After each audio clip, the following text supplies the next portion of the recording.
Attention YouTube reviewer, the following video is filmed on a private gun range by a firearms expert. All firearms are handled responsibly and at no point are any bystanders present or ever at risk. The following video also contains no footage of full auto firearms, bump stocks, firearm modifications, or firearm ammunition cells as defined by YouTube's community guidelines. This includes our outro. This is the legendary M1 Garand. It was adopted by the US military in 1936 and stayed as our standard service rifle until 1957. It has served in countless conflicts, but most notably in World War II, the Korean War, and Vietnam. It feeds from an 8-round en-bloc clip and shoots .30-06. It was loved by the soldiers who carried it and feared by their enemies. This hefty battle rifle weighs just under 12 pounds empty. It has quite a bit of recoil, however, if you're downrange, you're having a much worse day than the shooter. If the AR-15 is a modern sports car built for handling and precision, then the M1 Garand is a classic muscle car built for raw power and speed. This rifle will continue to be a legend among military collectors. This is America's battle rifle. This is the M1 Garand.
Welcome back. Today, guys, we're talking about the legend, the M1 Garand. But before we get into the Garand, if I please could ask you guys to like, subscribe, and hit the bell icon. Most of my videos are not being seen by my subscribers. It's going all on the recommended for you. And of course, YouTube is hammering down on us gun tubers with the new rules that it has pushed out. So please help support the channel and like, subscribe, and check out the merch store. I got some cool stuff on there. Anyways, let's get started. The M1 Garand. Truly a legendary rifle. So the M1 Garand was adopted by the US military in 1936. It replaced the M1903 Springfield rifle, which later became the 03A3 right there when they pretty much arsenaled them for World War II. It was replaced in 1958 with the Select Fire M14, but that was during Vietnam. A lot of people did not like the M14 over the M1 Garand because it was really uncontrollable and full auto, and that's why a lot of the M14s were actually converted back to just plain semi-auto. But during that time, a lot of soldiers still preferred to carry their M1 Garand. Now, of course, we all know the M1 Garand was instrumental in World War II. And a little less known, it was very big in the Korean War. Now, most people don't know a whole lot about the Korean War, but the M1 Garand was there and it did a lot of heavy lifting. And in Vietnam, it was used quite a bit as well. And saw some limited service. They were trying to move the M1 Garand over to the M14, and then that eventually ended up, the M14 got replaced relatively fast by the M16.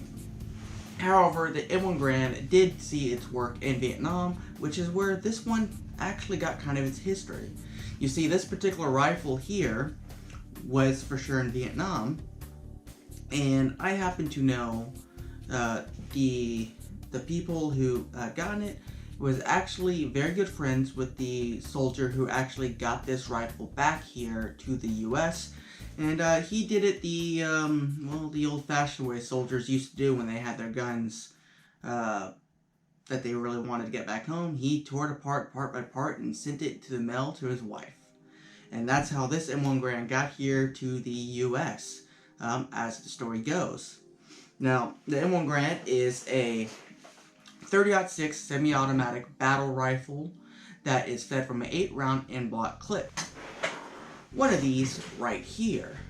Now, of course, everyone knows the legendary Grand Ping.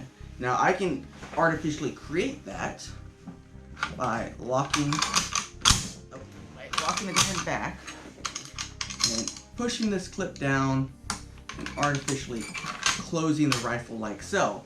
Now, when I rack this back, the clip's actually going to be pushed up by spring pressure up out of the top of the gun. Now, of course, it may not go as high or be as loud as when you're firing because of the velocity of the bolt moving back, but let's see if I can make that happen. And good attempt. So, and of course, one of the major issues with the Garand was when loading, if you weren't careful, you could very easily catch your finger or your thumb inside of the bolt, which is where the term Grand Thumb gets its name. And of course, everyone knows Flannel Daddy, aka Grand Thumb Channel. So basically, the easiest and safest way to load the M1 Garand without risking getting your thumb, it's keep your index finger here on the bolt. So when you push it down, you can get it to where it's just past that, and then you can let it go. Now, sometimes some Garands have a little bit of a hang-up spot about right there, and when you have a mag in there, or a clip in there, and it catches on that, sometimes you do have to push that first one forward to get it to feed all the way. That is particularly how this rifle is. I could lube it up a little bit more, see if that helps, but it's not that big of an issue.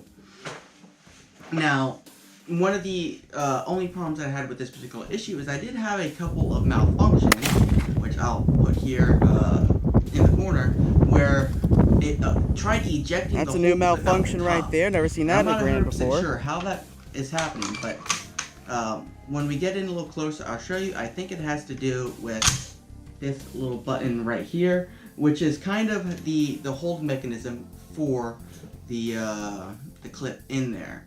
So I think the recoil was walking it out, and that was causing that little bit of an issue. None too bad. You just push the clip back down. A full clip or partial clip is too heavy for it to fling it out of the gun. Now, the M1 Garand weighs anywhere between 9 to 11 3/4 pounds, depending on it. This particular one weighs 11.8 pounds with the sling, so a pretty hefty rifle. And it is, by most standards, considered the first battle rifle. But what about the Fedorov? Wasn't it first? Well, yeah, technically it did come out first, but there was only about 100 of them actually used in combat, and they only produced about 3,200 total, so it was more of an experimental firearm as opposed to a true adopted battle rifle like the M1 Garand. Patton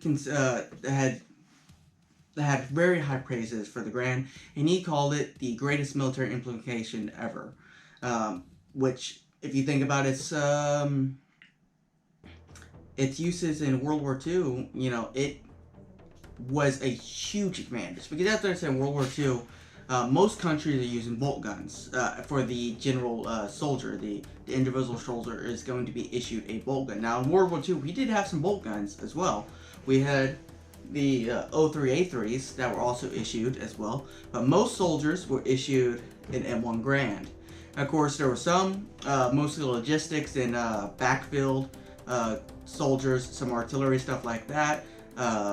They were mostly issued a lot of the M1 carbines as well, and then you had some special troops that were issued Thompsons and grease guns as well, but Most of the infantry had this right here.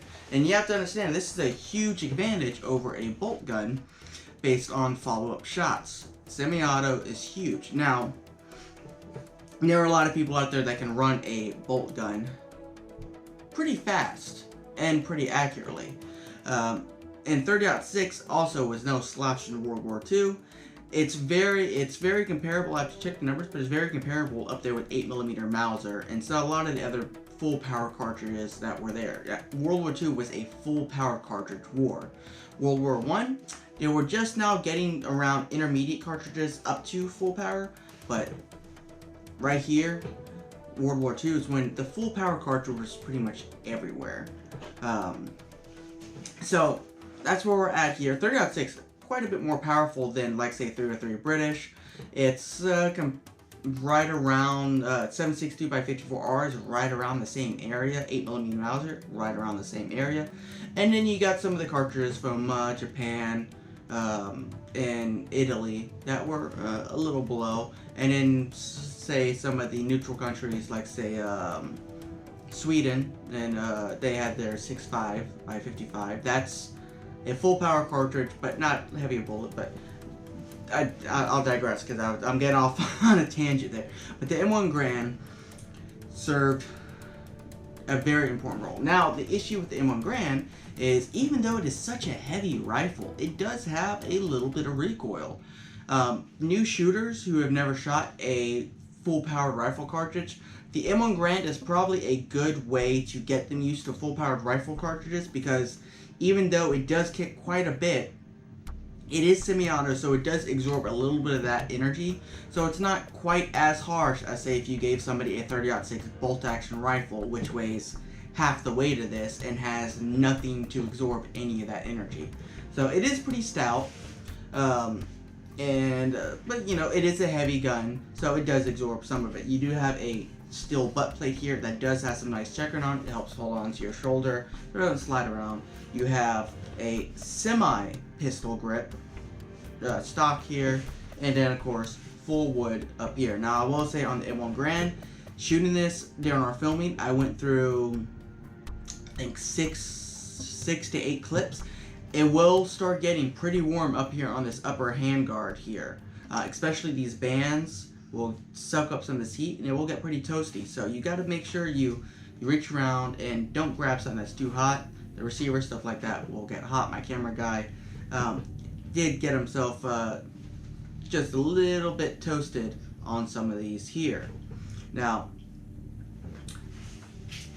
it's one of the interesting things about how this gun takes down. It is one of the easiest guns to disassemble out of the stock. That's a semi-auto. However, it does have some troubles here and there as well. Now, the M1 Garand was in a huge number of wars. And we're not the only ones that used it either. Even though this was our primary service rifles, we did give a lot of these to a lot of other countries to be used in a lot of other places. And it is still in service all the way up until today in some places.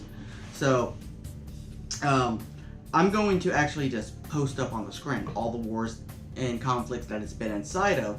However, the main ones that that most people think of the M1 Garand are going to be World War II, Vietnam, and the Korean War. Now, interesting fact about the M1 Garand is Kyle Kalishnikov actually used this as the inspiration for the AK-47. Not a direct inspiration, but however, he did use a lot of the pretty much the same layout. So essentially, on an AK, all an AK is an M1 Garand that's flipped upside down and has a side discharge on it. The gas tubes up, the gas and pistons up top use long stroke gas piston just like the M1 Garand. The magazine comes at the bottom. You know, a lot of similarities on how the AK is built on, and actually Brandon Herrera did a really good video on it. So now, let's get into disassembly of the M1 Garand. Now, most people are going to say, there's two ways to pronounce Garand, and Garand himself didn't really care because he got his rifle adopted and that made him happy. So it's technically pronounced Garand. There's a A there before the R, so it's Garand. But most people just say Grand, and kind of leave that A silent.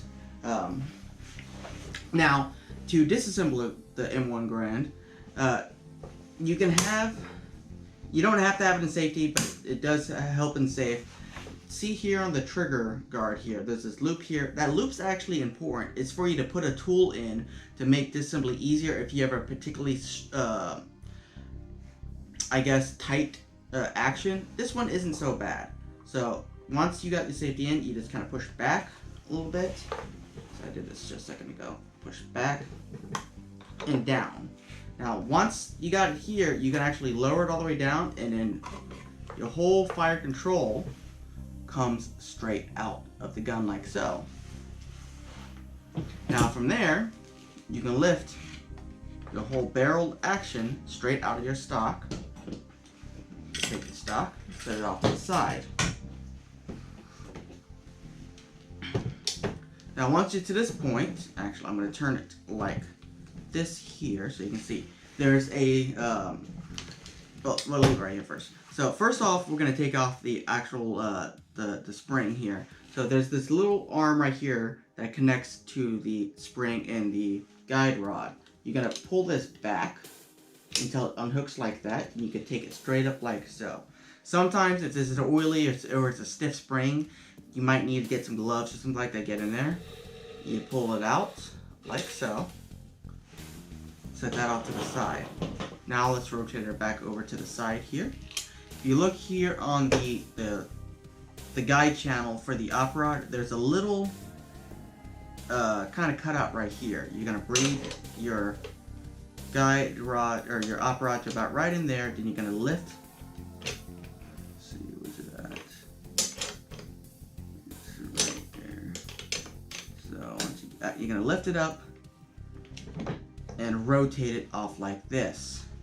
Now, from this point, if you want to take down all of the magazine pieces, you can. However, for just a field strip, you don't need to. You can work this off just a little bit here, and it is a little tight. You just got to kind of wiggle it up and out, and then there is your gas piston. You can see right there's the end, goes all the way down, just like that, set off to the side. Now the last thing that you need, well, the second to last thing in order to do is to get the bolt out. You can grab the bolt straight forward here, slide her up to here. And once you're here, you just kind of lift it up. You gotta get to where it's actually locked. The locking lug is set, and you can actually help if you push it up here. You just gotta kind of wiggle it. There it is, right there, and boom, there's your bolt out. Now, normally the last part you will need to take apart if you're doing a field strip and clean is take off the cap there for the end of the gas tube. However, it does take a special tool, and I do not have one. You probably could use a large screwdriver that fits inside of there to get it out. But that is essentially your field stripped M1 Garand. Now to put it back together, you're gonna drop your bolt in at the angle.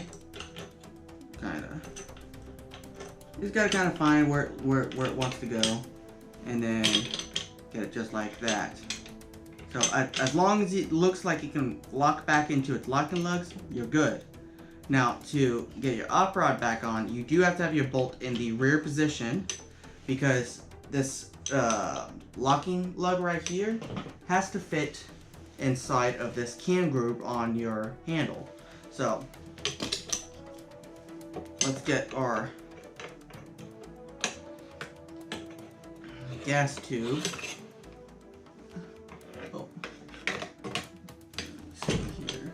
Helps if I can see what I'm doing. All right, get your gas tube back in here. Let's just get it, kind of work it in here. Like I said, this is easier if you've taken off all of the all of the mag components, but you can do it without it. And if you look, it actually almost looks like my op rod is slightly bent here. So now we got it to here. We're gonna get the bolt, back down to pretty much a little locking point here. And you're going to just get your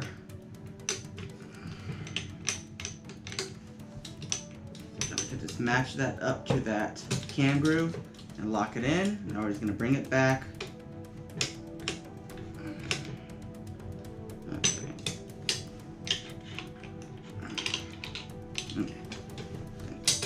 Back here, gonna meet that locking lug up with the cam groove. Find that spot. Now we're back in and we're good to go. Okay, so now you can see we can operate our bolt as needed.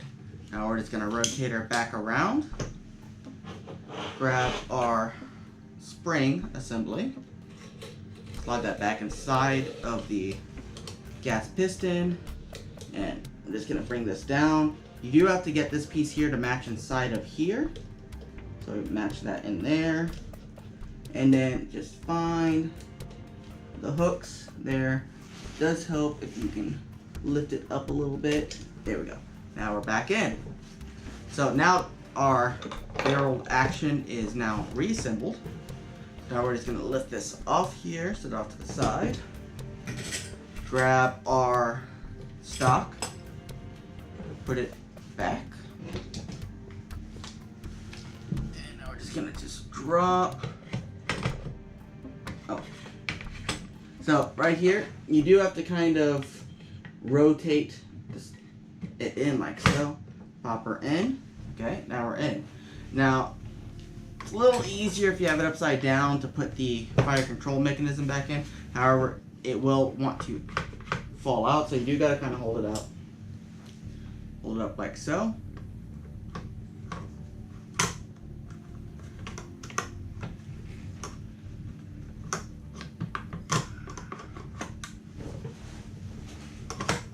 Just where it sets back in and just bring it in. Now from here, you can push it a little forward, backwards, but right there.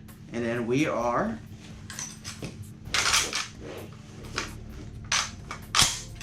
back in business. Now, like I mentioned earlier, the M1 Garand is one of the first battle rifles. There might be some other ones that might qualify as a battle rifle, but as far as seeing large military service, it really is the M1 Garand. Now, as far as the ergonomics go here, there's not a whole lot to really talk about here. Your safety is here. So back is safe.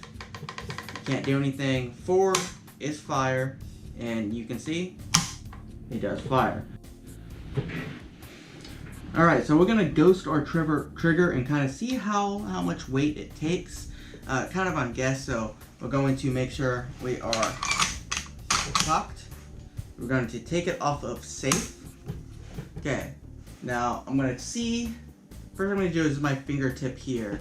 It's going to gently push back here, just kind of see what we got here. So, right off the bat, we got that little bit of play right there.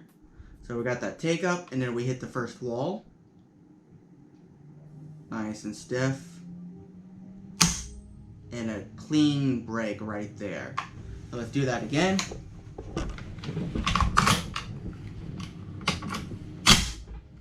Okay. Got that take up. Hit that wall. And a clean break. Now let's do the reset. Which is going to be tricky here with one hand. Try not to give myself grand thumb here.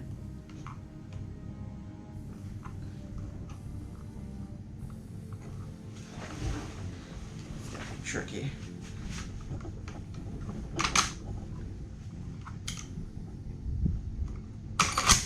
Okay, so now we are recocked, it's still kept down. Let's see how we got that reset.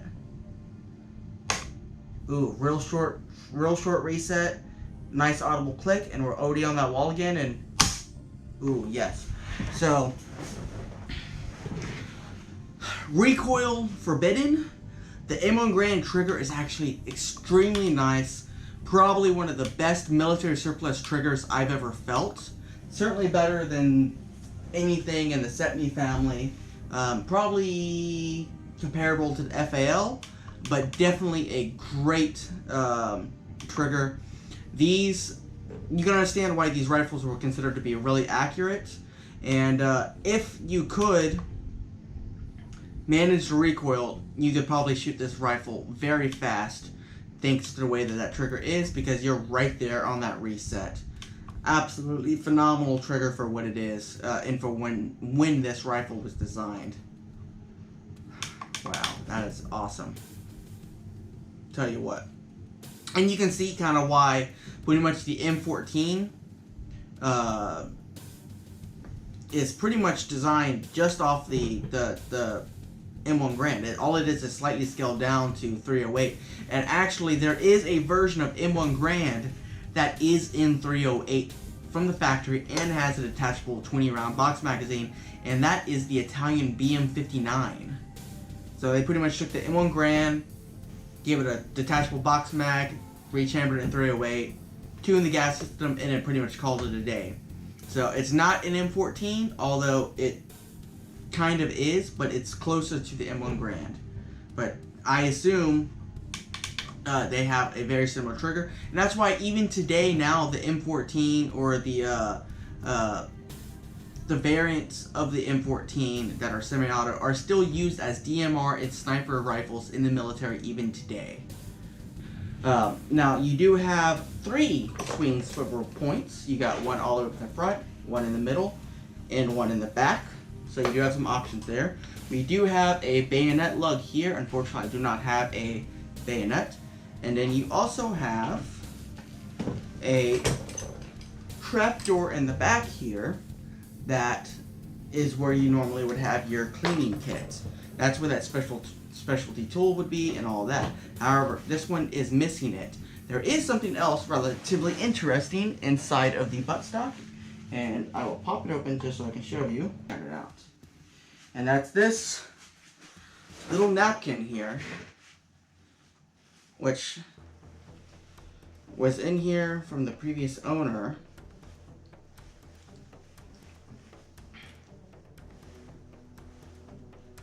And not sure what it has on it, but it just has a little note on it. So it came with the gun, so it stays with the gun.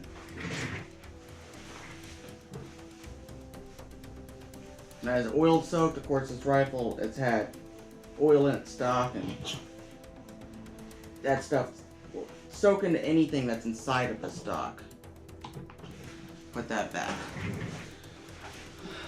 Now, as far as the sights go, the M1 Garand has some of the most loved sights out of the early military surplus. We do have a aperture sight and a front post sight. Both are adjustable. However, a lot of soldiers tended to kind of just set their front sight up here and just let it go. So it is driftable side to side on a dovetail, and you do have a little notch here for elevation.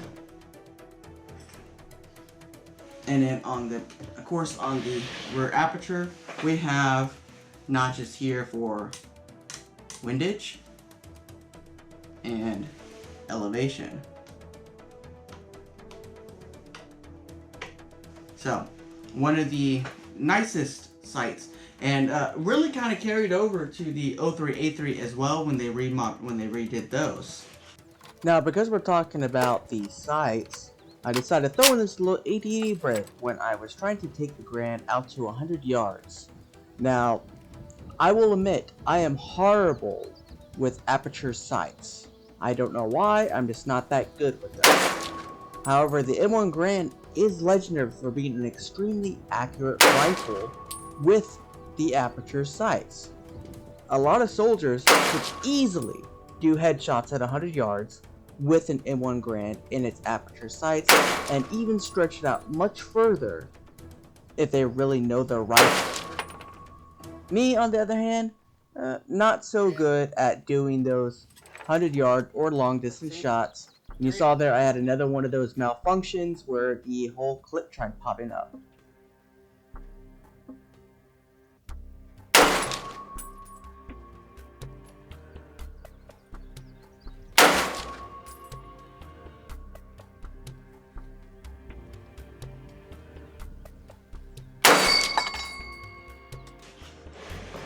So the M1 Garand really is a great rifle. Now, of course, it has no kind of muzzle brake on the front of it, so that also contributes to that recoil.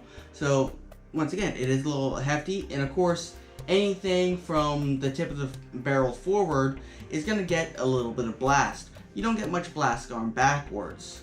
For the idea of a trench warfare, it works really good with that. However, the action itself is a little bit prone to mud. Now, you got lots of little cracks and crevices here, and of course, a big, wide opening here that a lot of mud can get inside of. So, not necessarily the best for that.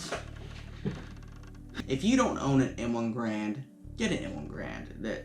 Right now, they're still, the price is going up. You have to understand, there's still a ton of these. The U.S. military still has a ton of these mothballed in storage, and the CMP, the Civilian Marksman program, does every so often get a large chunk of these out of storage, and they sell them at a reasonable price too. And that is one of the ways you can get an M1 Garand, is through the Civilian Marksman program, the NRA. Yes, I know, NRA. You can get it through them, through the Civilian Marksman program on their website. And I believe that's going to be some of the best prices you're going to get, because generally on the private market, M1 Garands are going to be pretty pricey. You're going to see M1 Garands usually up over $1,000. Occasionally you might see a good deal, $800 or so, something like that. A rifle in this quality right here usually would probably sit around the $800 to $1,000 area, simply because the stock is where it's at. But it does have a very nice barrel action. It still has the finish on it, still real good. There are some of them out there that have stocks that look almost brand new, and there's probably still quite a few of them that are new, unused, circulated rifles where they were produced, put on storage or on weight to be shipped off, and then never happened. They just stay in storage. There are some out there. They are. You just got to keep an eye out for them. They were produced by quite a few different manufacturers as well. Inland made some. Springfield made a ton of them. Winchester made some. GM made some. I think a couple sewing companies. Basically, anyone who anyone had a large enough ability to produce metal parts and mill metal parts during World War II, a lot of companies got involved for the war effort. And of course,